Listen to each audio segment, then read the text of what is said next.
My mother-in-law doused my wedding dress with red wine and whispered, "Oops," with a devilish smile. But what I did in response ruined her life forever. It was 2:47 a.m. when I found the bank statements scattered across Vivian's mahogany desk. They lay there like evidence of a crime. And a crime it was.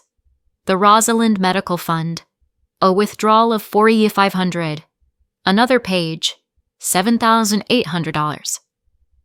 My hands trembled as I flipped through month after month of stolen hope, stolen chances, stolen life.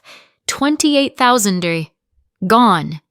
While Michael's Aunt Rosalind lay dying in a hospital ward, believing her family couldn't afford to save her. I had come to Vivian's house that night only to pick up the centerpieces she insisted on fixing for our wedding. I had a spare key from Michael and planned to grab the decorations and leave. Instead, I stumbled into a nightmare that made all of Vivian's cruel acts toward me seem trivial. The papers shook in my hands as I read the final entry. Withdrawal. $1,800. Wedding floral enhancements. She had literally stolen money from her dying sister to make my wedding more lavish. Not because she cared about my happiness, but because she wanted the perfect stage for some twisted plan she was hatching. That's when I heard her voice from the kitchen speaking on the phone, crying, desperate, pathetic. "Please, Margaret, you have to talk sense into Michael. That girl is going to ruin everything we've built. She's just a gold digger who trapped my son with her lies." My blood turned to ice as I realized she was talking about me to Michael's favorite aunt, plotting something for our wedding day. "I'll finally show everyone who Charlotte really is," she continued, outlining her strategy like a general planning a war. That night, everything changed.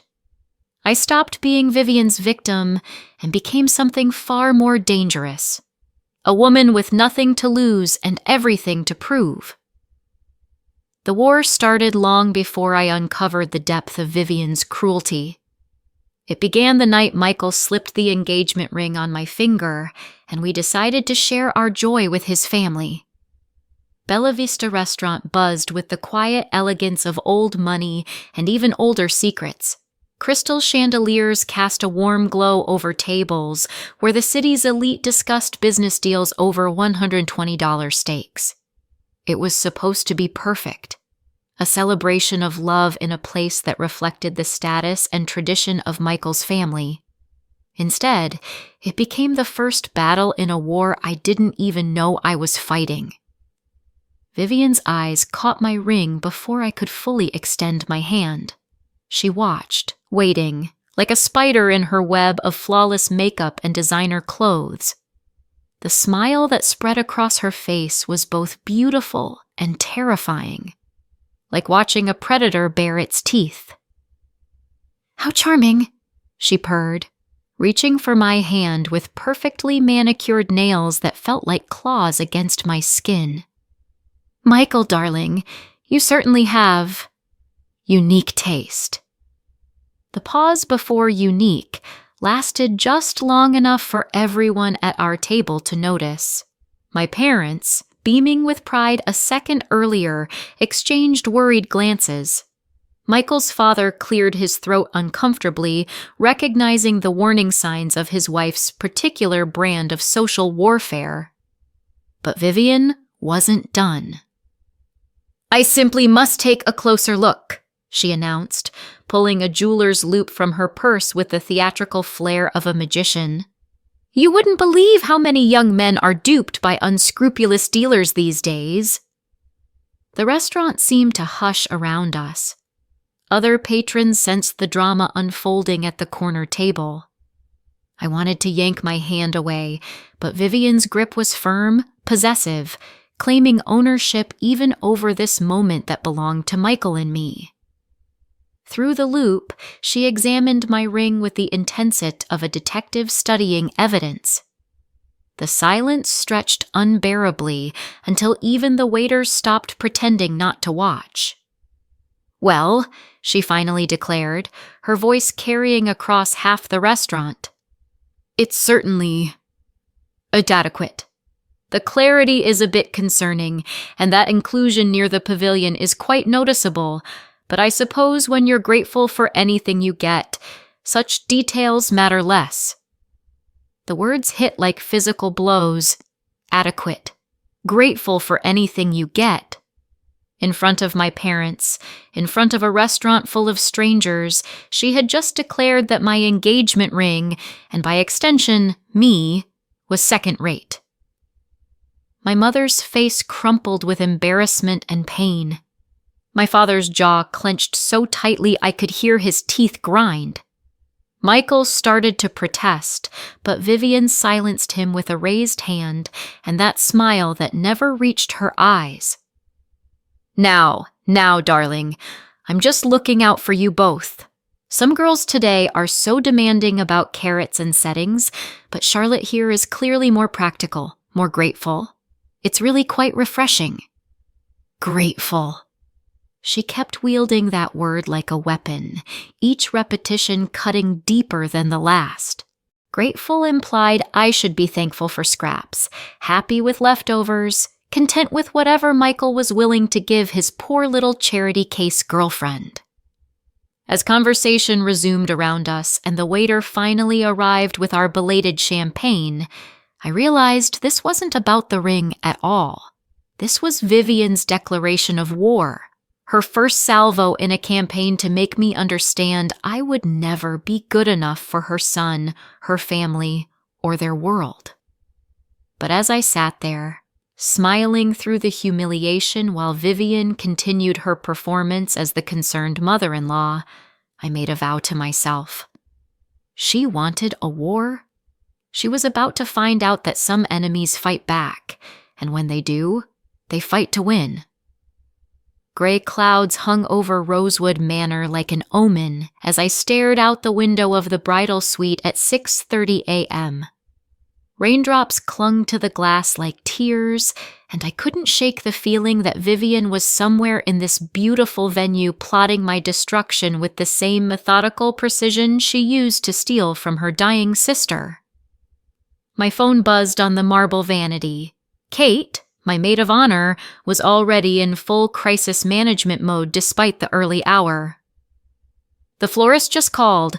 Someone changed your bouquet order to include white funeral lilies. They're asking if we're sure about a memorial theme for today. My blood ran cold. Funeral lilies on my wedding day. Vivian's message was crystal clear. She wanted my marriage to be stillborn.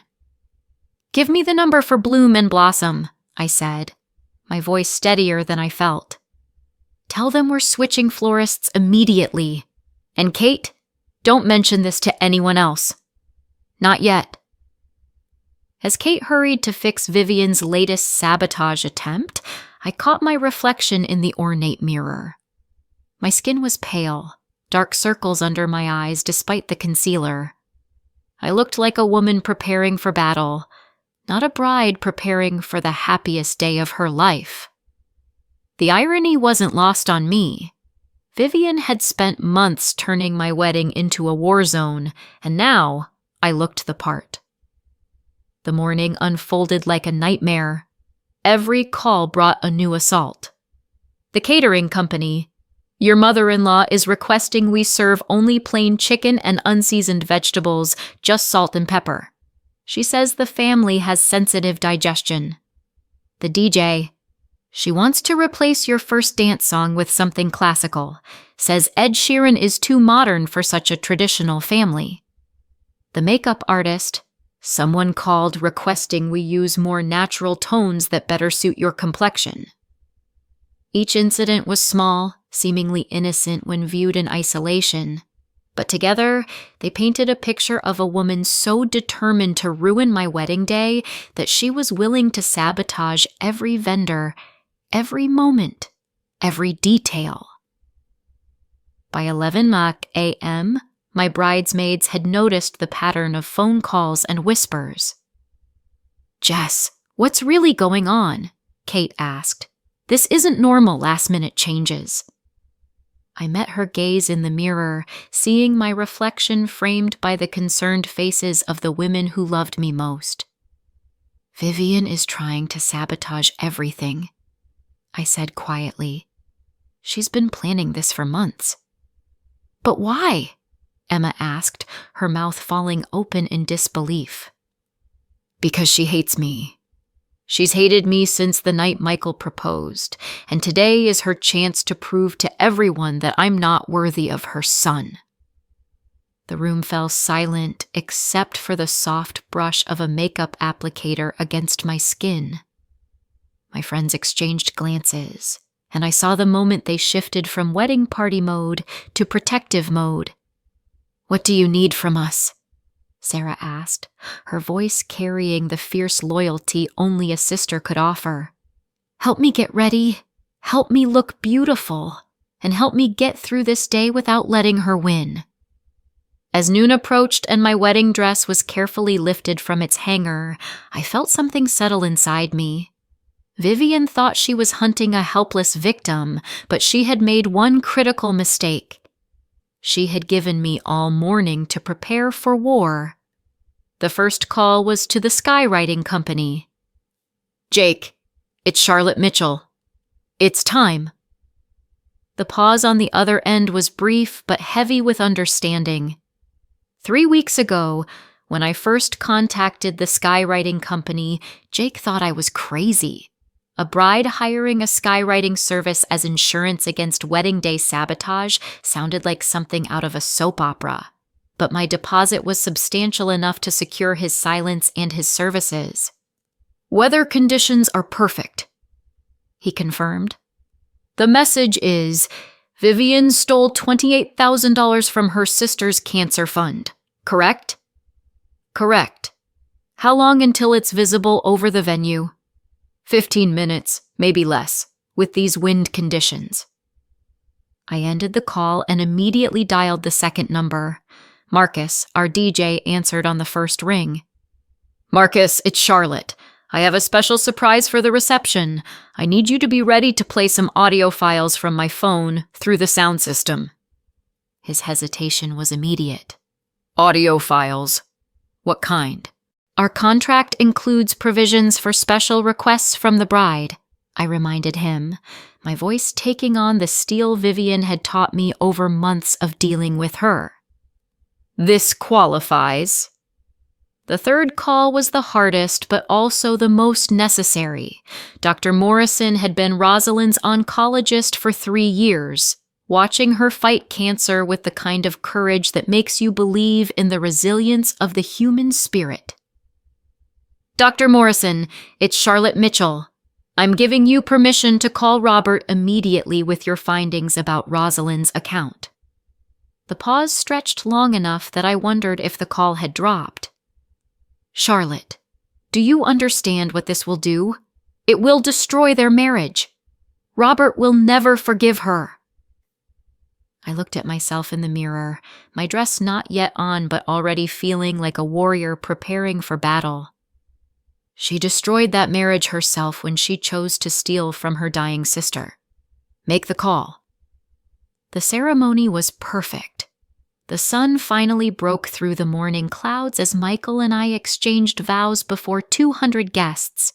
Rose petals danced in the air above us, and every face in the crowded ceremony space glowed with joy and love. Every face except one. Vivian stood in the front row, her hands moving in mechanical applause that felt more like slow claps of judgment than celebration. Her smile was perfectly practiced, honed over decades of charity galas, but her eyes held something cold and calculating. "You did it," Michael whispered in my ear. "You're officially stuck with me, Mrs. Mitchell." I laughed, the sound bright and genuine for the first time in months. For 45 minutes, Vivian was forced to sit quietly and watch her son choose me, despite her objections. But as the photographer Maria began organizing us for post-ceremony photos, I caught Vivian checking her watch with the urgency of someone monitoring a countdown timer. "Where are you going, Mom?" Michael called as Vivian abruptly stepped away from the family grouping. "Just checking on the reception details, darling," she replied in a syrupy, sweet voice. "I want everything to be perfect for your special day." She disappeared into the manor house, her heels clicking on the stone path with military precision. It was 20 minutes before she returned, and when she did, something about her demeanor had shifted. The nervous energy that had surrounded her all morning was gone, replaced by an unsettling calm. The cocktail hour unfolded like a fairy tale despite my growing unease. The string quartet's music drifted across the terrace as guests mingled among the perfectly manicured gardens. Champagne flutes caught the golden light. Even Vivian seemed to play the role of gracious mother-in-law, posing for photos with relatives and accepting congratulations on her son's marriage. But I noticed she kept gravitating toward the bar area, engaging in lengthy conversations with the bartender, gesturing at various wine bottles. "Everything okay?" Kate asked, appearing at my side. "Just watching Vivian," I muttered, nodding toward where she stood chatting with the bartender. "Want me to go see what she's talking about?" Before I could answer, the wedding coordinator appeared to announce that dinner was ready to be served. The reception hall looked like something out of a magazine. Candles flickered in crystal holders, casting dancing shadows on cream-colored tablecloths. Our head table was set on a small platform, giving us a perfect view of the guests. As Michael and I took our seats to thunderous applause, Vivian made a deliberate show of approaching our table. "My beautiful daughter-in-law," she announced loudly enough for nearby tables to hear. Her embrace felt more like a trap snapping shut around me. "You look absolutely radiant," she said, her fingers tracing the delicate beadwork of my bodice. "This silk is exquisite, so delicate. So pristine. It would be utterly impossible to clean if something happened to it." Her words hung in the air like a threat disguised as a compliment. As dinner service began, and Michael's best friend Trevor stood to give a toast, Vivian positioned herself directly behind my chair. I could feel her presence like heat from a fire, could smell her expensive perfume mixed with something else. Wine? She held a glass of deep red Cabernet Sauvignon, the liquid so dark it looked almost black in the candlelight. "And so I raise my glass," Trevor concluded, his voice warm with emotion, "to true love, overcoming all obstacles." The room erupted in applause and raised glasses. That's when Vivian made her move. She stepped forward, as if overcome with emotion, her heel catching, or seeming to catch, the leg of my chair with theatrical precision. Time slowed to a crawl as she stumbled forward with Oscar-worthy clumsiness. The Cabernet Sauvignon poured across the front of my dress in a crimson waterfall, soaking the delicate silk and spreading through the intricate beadwork like spilled blood. "Oh my God!" Vivian gasped, her voice carrying perfectly through the now silent hall. "Charlotte, I'm so sorry! How clumsy of me!" She immediately began dabbing at the stain with her napkin, each touch pushing the wine deeper into the silk fibers, worsening the damage under the guise of helping. But as she leaned in close, ostensibly to assess the damage, she brought her lips to my ear. Under the cover of the chaos she had created, she whispered 2 words that cut through my shock like a blade. "Oops." Her smirk was wicked, triumphant, the smile of someone who had just executed a plan months in the making. Standing there in my ruined dress, wine still dripping onto the floor, I felt something fundamental shift inside me. The frightened, defensive woman who had spent months documenting Vivian's cruelty was gone. In her place stood someone far more dangerous, a bride with nothing to lose. I need a few minutes to assess the damage, I announced to the hall, my voice carrying surprising steadiness despite the wine still dripping from my bodice. Michael immediately stood, his face etched with concern and barely contained rage at his mother. I'll go with you. Help you, he said. No, I placed a gentle hand on his chest. Stay here. Entertain the guests. This is our wedding day, and I won't let anything ruin it for them. I kissed his cheek, whispering close enough for only him to hear. It'll be okay. Trust me. 20 minutes later, I returned to the reception hall, not in a backup dress as the guests expected, but in the same wine-stained gown, wearing it now like battle armor. My stride was confident, purposeful. I caught Marcus's eye across the room and gave him a subtle nod. Ladies and gentlemen, Marcus announced through the professional sound system, the bride has a special message for everyone. The hall fell silent, 200 guests turning their attention to the speakers, perhaps expecting a thank you speech. Instead, Vivian's own voice filled the room with crystal clarity. Charlotte, you manipulative little gold digger! I know what you're after! My son deserves better than some nobody who thinks she can waltz into our family and take what doesn't belong to her! A collective gasp swept through the crowd. Guests looked between the speakers and Vivian, their faces registering shock and growing comprehension. But that was only the first recording. The next ones were even more damning. Vivian's detailed plans to make my life so miserable I would leave Michael. Michael stood frozen beside our table, his face cycling through emotions I'd never seen before. Confusion, horror, recognition, and finally, devastating realization. But it was the final recording that delivered the killing blow. Vivian's voice, recorded 3 weeks ago during her phone call with Aunt Margaret, rang through the speakers with icy clarity. I've already spent almost all the money from Rosalind's cancer fund on this wedding. If Charlotte thinks she can just waltz into our family and get everything handed to her, she's mistaken. Rosalind's going to die anyway, and that money is better used making the wedding lavish enough to show everyone how out of place that girl is. The silence that followed was deafening. 200 guests sat in stunned silence, processing what they had just heard. Some covered their mouths in shock. Others exchanged incredulous glances. Vivian's face went from flushed to ashen gray. She stood in the middle of the dance floor, caught in the spotlight of her own audio revelations, looking like an actress who had forgotten her lines at the climax of the scene. It's not what you think, she stammered, her voice trembling for the first time in all the months I'd known her. That's when Robert, my father-in-law, slowly rose from his table, his face a mask of barely contained fury. Vivian, his voice cut through the silence like a knife. Is this true? Did you steal money from my dying sister?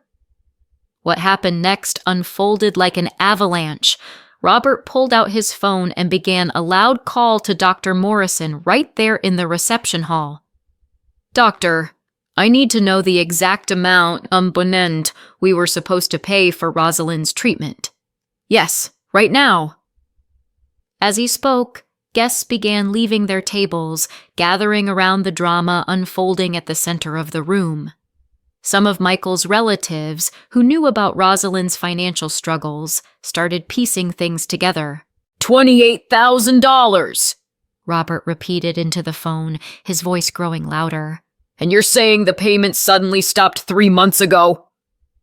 He turned to Vivian, who was now desperately searching for an exit, her eyes darting between the doors like a trapped animal.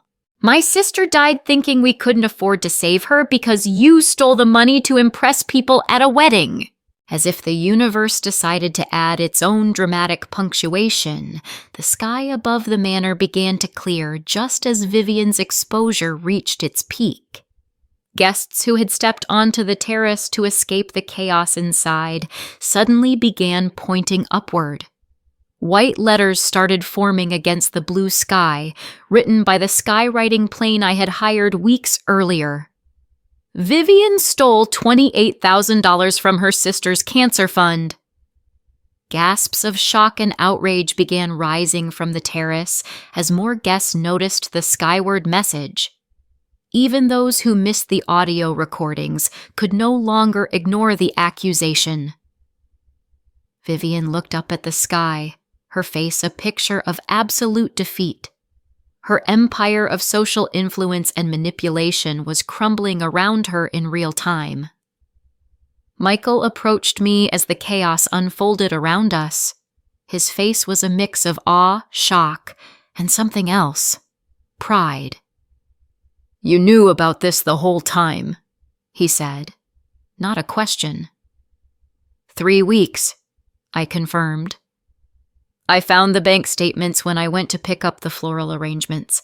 I recorded her phone calls after I realized what she was planning for today. He looked at my wine-stained dress, then at his mother, now sobbing in a corner, surrounded by hostile relatives. "Why didn't you tell me sooner?" "Because she's your mother. You needed to hear it from her own words, see it with your own eyes. Otherwise, you'd always wonder if I was lying." The police arrived 40 minutes later, called by Dr. Morrison after Robert confirmed the theft. Vivian was arrested right there in the reception hall in her designer dress and pearl necklace. As they led her away in handcuffs, she turned to me one last time. "You ruined my life," she hissed. "No," I replied calmly. "You ruined your own life when you decided to steal from a dying woman. I just made sure everyone found out." Vivian eventually pleaded guilty to embezzlement and was sentenced to 2 years in prison, plus full restitution of the stolen funds. Robert filed for divorce the day after the wedding. Michael and I took our real honeymoon in Italy, far from the drama and the press. When we returned, we established the Rosalind Memorial Fund for families struggling with cancer treatment costs. People often ask if I regret ruining my own wedding for the sake of revenge. But the truth is, I didn't ruin it. I saved it. I saved it from being built on lies, manipulation, and stolen money. Sometimes the greatest act of love is refusing to let evil hide behind a facade of propriety. Sometimes justice is worth a stained wedding dress. As for Vivian, I hear she's working in the prison laundry, scrubbing stains out of other inmates' clothes. Did you like the story? Write your opinion in the comments. Don't forget to subscribe to the channel and turn on notifications so you don't miss the next interesting story. See you tomorrow.